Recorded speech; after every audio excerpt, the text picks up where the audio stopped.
नमस्कार साथियों, जन सामान्य मुद्दे यूट्यूब चैनल पर आप सबका स्वागत है। अभिवादन स्वीकार करिए विशाल कुमार वर्मा और भाई दिलीप कुमार जी का। और जैसा कि आप लोग जानते हैं, आज 25 अगस्त है और 25 अगस्त को भारतीय राजनीति के एक ऐसे महान हस्ती का जन्म हुआ, एक ऐसे विद्ववेत्ता का जन्म हुआ कि जिनका नाम है बिंदुश्री प्रसाद मंडल जी, जिनके नाम से मंडल आयोग बनता है और उन्हीं के सिफारिशों पे ओबीसी को 27% आरक्षण मिलता है। आइए आज हम दिलीप कुमार जी हैं, हम चाहेंगे कि ध्यान आकृष्ट करना चाहेंगे आपका कि चैनल के सदस्यों का आप अभिवादन करें और बातचीत को आगे बढ़ाया जाए। आपके सभी दर्शकों को मेरा हार्दिक नमस्कार है और आज इस पावन दिवस के अवसर पर मैं आपको और आपके सभी दर्शकों को बधाई देता हूं कि भारतीय राजनीति में एक ऐसा सितारा चमका था आज के दिन, जिसकी चमक जब तक ये देश रहेगा, जब तक हिंदुस्तान रहेगा, जब तक सूरज चांद रहेगा, कभी फीकी पड़ने वाली नहीं है। तो हम बात करना चाहते हैं कि जो बिंदुश्री प्रसाद मंडल जी थे, ये इनकी पत्नी का नाम सीता मंडल जी था। इनके पिता जो है रास बिहारी मंडल जी थे, जो एक अधिवक्ता थे, बहुत बड़े अधिवक्ता थे और स्वतंत्रता संग्राम सेनानी भी थे। माता का नाम सीतामती मंडल जी था।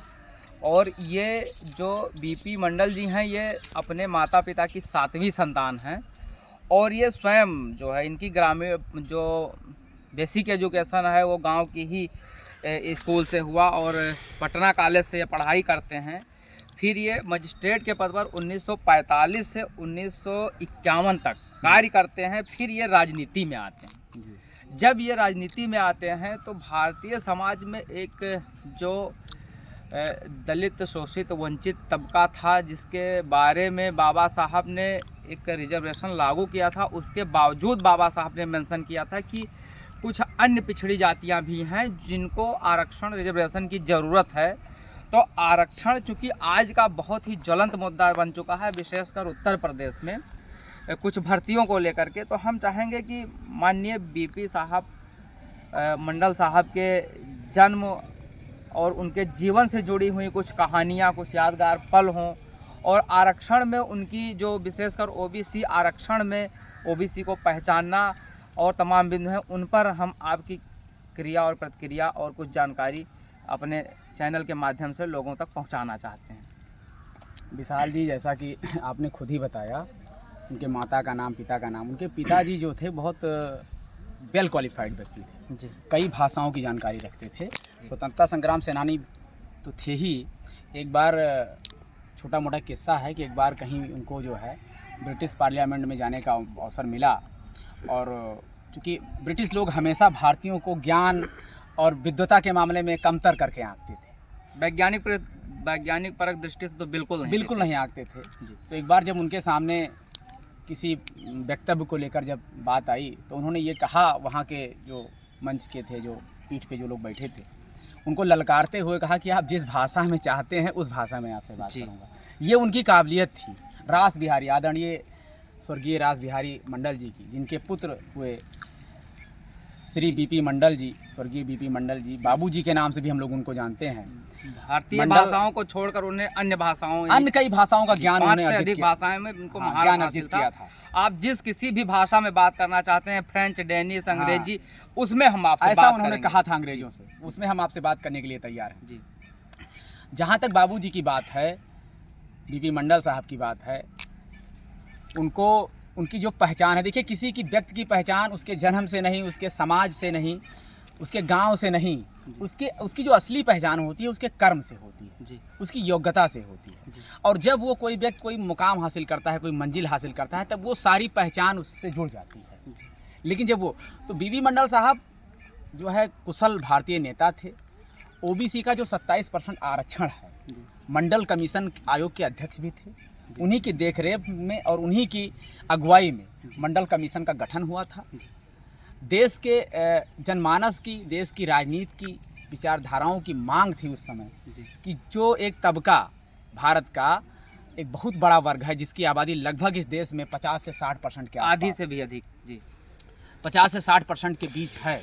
एग्जैक्ट तो अभी बात चल रही है चूँकि जनगणना की, बिल्कुल सही आंकड़ा तभी आ पाएगा, लेकिन उस समय उन्होंने लगभग 52% के मंडल कमीशन आयोग के गठन के समय जिन 11 बिंदुओं पे उन्होंने विमर्श किया था अपनी समिति में लोगों से, उसमें लगभग 11 बिंदुओं पे चर्चा की थी। और जो 11 बिंदु थे पिछड़ेपन के क्या क्या कारण हो सकते हैं, उसमें कई सामाजिक बिंदु थे, कई आर्थिक बिंदु थे और कई शैक्षिक बिंदु भी थे। जो बेस था वो सामाजिक, शैक्षणिक और आर्थिक था, लेकिन उसमें उन्होंने 11 एजेंडे को शामिल किया था जिसको आधार मानकर चिन्हीकरण किया जाएगा, जिसमें से कुछ मान के चलिए 3743 जातियों को उन्होंने अन्य पिछड़े वर्ग में जोड़ा, जो विभिन्न धर्मों से, इस्लाम धर्म भी उसमें शामिल था, विभिन्न धर्मों से थे जी। तो उसमें क्या हुआ था कि लगभग 52% आरक्षण की मांग उन्होंने अपनी जो है जो समिति की रिपोर्ट सौंपी थी भारत सरकार को, उसमें की गई थी, लेकिन बाद में इस पर काफ़ी विवाद बढ़ गया था और ये मामला सुप्रीम कोर्ट तक पहुंचा। और सुप्रीम कोर्ट ने उस समय के एक अपने निर्णय में कहा कि रिजर्वेशन का जो दायरा होना चाहिए वो 50% से अधिक नहीं होना चाहिए, क्योंकि हमारे देश में संविधान के लागू होने के समय से ही 22.5% रिजर्वेशन, 15% मैं राष्ट्रीय स्तर की बात कर रहा हूँ, 15% एससी का और 7.5% एसटी का रिजर्वेशन पहले से लागू था, जो उनकी आबादी थी उस। लेकिन एक चीज़ मैं यहाँ थोड़ा सा आपको टोक के एक चीज़ मैं स्पष्ट करना चाहता हूँ, जो आरक्षण विरोधी शक्तियाँ हैं उनको मैं बताना चाहता हूँ कि बाबा साहब सेपरेट इलेक्टेड की बात करते थे, पृथक निर्वाचन की बात करते थे। एक समय था कि मुस्लिम लीग ने भी पृथक निर्वाचन की मांग की थी और मुस्लिमों को पृथक निर्वाचन में ना उसी के आधार पर अलग पाकिस्तान राष्ट्र बन गया। लेकिन महात्मा गांधी के आमरण अनशन और सरदार पटेल जी के बीच में हस्तक्षेप और समझौते के कारण दलित भाइयों को, ये द्रविड़ भाइयों को, उनको सेपरेट इलेक्टेड तो नहीं मिला, पृथक निर्वाचन नहीं मिला, लेकिन उसके एवज में उनके आबादी के अनुरूप में, उनके आबादी के अनुपात में उनको समझौते के आधार पर आरक्षण दिया गया। इसलिए आरक्षण पे बहुत ज़्यादा यदि जानकारी हो तभी बात किया जाए, अन्यथा की स्थिति में उस पर बात करना बेवकूफ़ी होगी। उस पे हम लोग आगे हम चर्चा को बढ़ाते हैं सर। ये कांग्रेस से जुड़े थे, उसके बाद में ये जनता पार्टी जब बनी तो जनता पार्टी में शामिल हुए और ये मधेपुरा के ये से जो है 1967 1970 में सांसद बने और 1977 से लेकर 1979 तक सांसद रहे। 1968 में ये बिहार के 7वें मुख्यमंत्री के रूप में शपथ ग्रहण करते हैं। 1 फरवरी 1968 से लेकर के 2 मार्च 1968 तक ये मुख्यमंत्री रहते हैं। और ओबीसी भाइयों के लिए जो देश की 52% आबादी है, आधे से भी अधिक आबादी है, उस समय की बात है, 1968 की जनगणना के हिसाब से बात हो रही है। आज ये जनसंख्या और भी बढ़ी है, तो उस पर 1978 में मंडल कमीशन गठन किया जाता है, जिसके ये मतलब मंडल कमीशन बनाने में भी इनकी भूमिका रहती है और अध्यक्ष भी रहते हैं। और इस मंडल कमीशन ये देश विदेश में घूमकर 3743 जातियों का चिन्हीकरण करते हैं, जिसमें 11 बिंदु होते हैं। उसका आधार होता है सामाजिक, आर्थिक और राजनीतिक पिछड़ापन। उस पर ये विस्तृत अपना रिपोर्ट प्रस्तुत करते हैं और ये रिपोर्ट 1980 को प्रस्तुत होता है, जिसे बीपी सिंह, माननीय तत्कालीन प्रधानमंत्री बीपी सिंह 1990 में इसको लागू करने की बात करते हैं, जिस पर बड़े पैमाने पर विशेष वर्ग का, विशेष तबका बहुत ही बड़े पैमाने पर हंगामा खड़ा कर देता है। तो और एक बात हम कहना चाहेंगे कि 7 संतान ये भी थे और 7 संतानें इनके भी थे। अब हम आगे बात चर्चा को बढ़ाना चाहते हैं कि उस समय की कोई ऐसी घटना या कुछ याद हो इनके कार्यकाल से रिलेटेड जिस पर आज प्रासंगिकता बनती हो। क्योंकि आज उनका जन्मदिन है और उनके जन्मदिन को याद करते हुए एक छोटा सा किस्सा हमको याद आ रहा है। सुना था मैंने, इस समय बहुत ही हुनरमंद और बहुत विख्यात वक्ता के रूप में अपनी स्थान बना रहे हैं भारत में। हो सकता है कि भविष्य में आप उनको राज्यसभा में भी देखें, लक्ष्मण यादव जी। तो उनके वीडियो में मैंने सुना था कि एक बार वो बता रहे थे कि जलमार्ग से कोई सामान जो है जहाज़, पानी वाली जहाज़ के माध्यम से बिहार को आ रहा था। उसी समय उस जहाज़ में जो है कोई टेक्निकल फॉल्ट के नाते उसमें आग लग गई। संयोग था कि उस समय कर्पूरी ठाकुर जी, जो जिनको इस समय भारत रत्न से भी नवाजा गया है, मौजूदा समय में प्रधानमंत्री जी ने दिया है उनको, भारत सरकार ने, वो उस समय जो है बिहार के मुख्यमंत्री थे।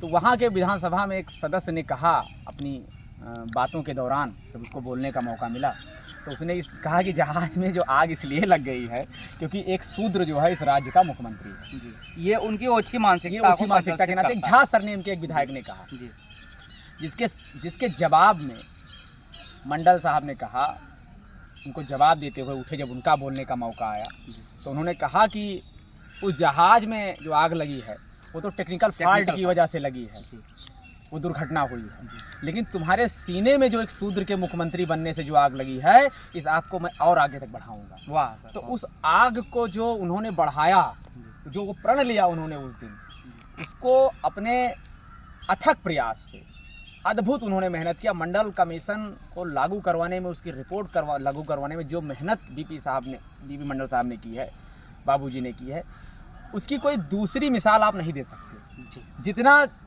जितना बड़ा त्याग, बलिदान और परिश्रम बाबा साहब अम्बेडकर ने संविधान की रचना में की थी, लगभग उतना ही मान के चलिए आप कि पिछड़े वर्ग को आगे लाने में बीपी मंडल साहब का योगदान। बल्कि हम तो ये कहना चाहेंगे कि जो बाबा साहब का एक सपना अधूरा था, हाँ, कि जो अन्य पिछड़ी जातियां हैं उनका चिन्हीकरण किया जाए, हाँ, वो उस समय अधूरा रह गया था। वो आदरणीय मंडल साहब ने पूरा किया अपने अथक प्रयासों से।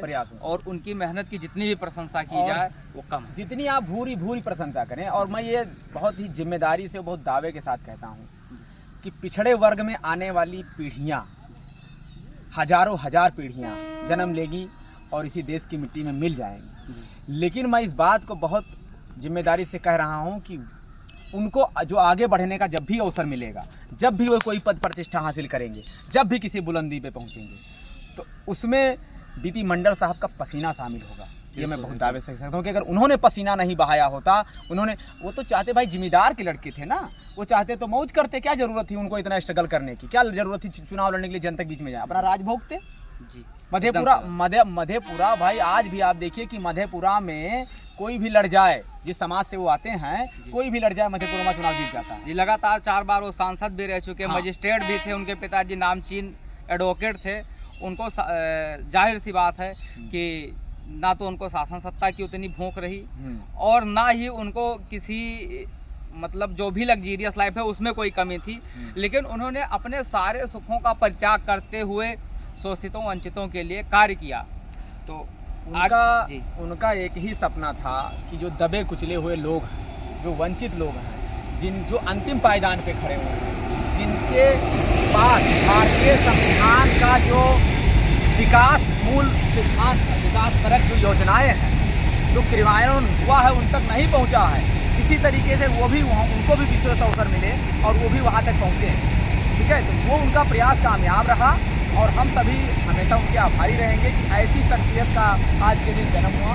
और इस दिन को आप जो है, जो भी लोग पिछड़े वर्ग से सेवा में है, नौकरी से आए, मैं तो ये कहूँगा कि आज आप बढ़िया बढ़िया मिष्ठान बनवाइए, उत्सव मनाइए, उनकी जो है फ़ोटो लगाइए और उस पर माल्यार्पण करिए और अपने बच्चों की बताइए कि कोई मसीहा ऐसा भी था जो राजा होते हुए भी। आप अगर देखें, मैं तो कभी कभी मुझे लगता है, तो मैं कभी सोचता हूँ तो मुझे लगता है कि वो इस दौर के बुद्ध, क्योंकि बुद्ध भी राजा के लड़के थे और काम किसके लिए किया? गरीबों के लिए, वंचितों के लिए किया, मजलूमों के लिए किया, उनके लिए दया भावना दिखाई।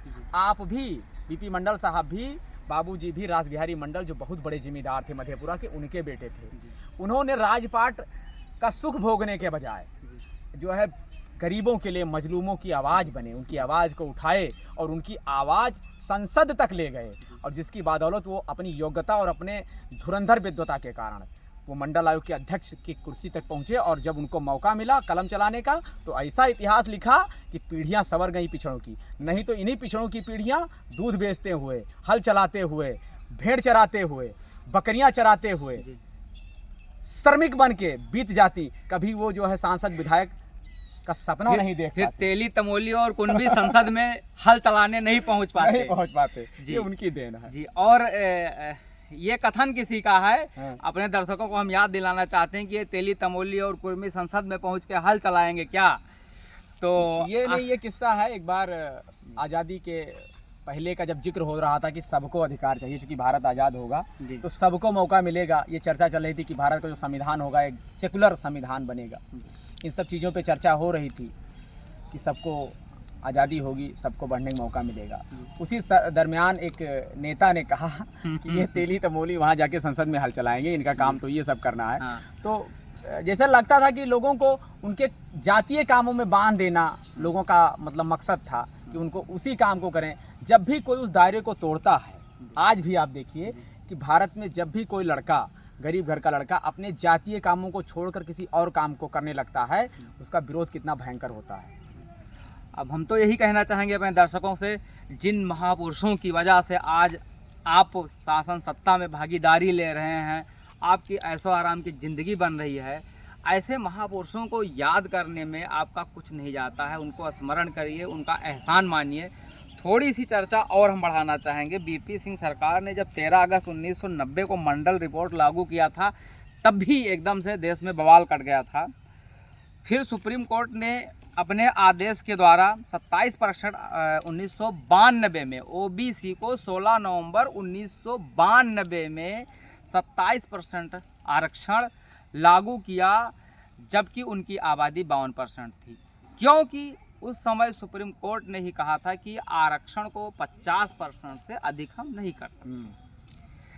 उस समय क्रीमी लेयर भी लागू था ओबीसी में।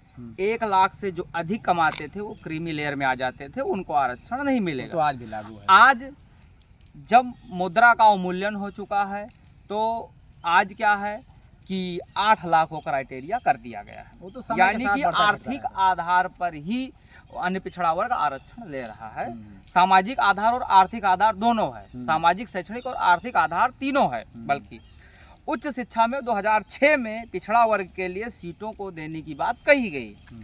आगे हम बात करेंगे। इस समय जो मौजूदा दृश्य है, इस पर थोड़ी सी हम चर्चा करना चाहेंगे, 2 मिनट की चर्चा।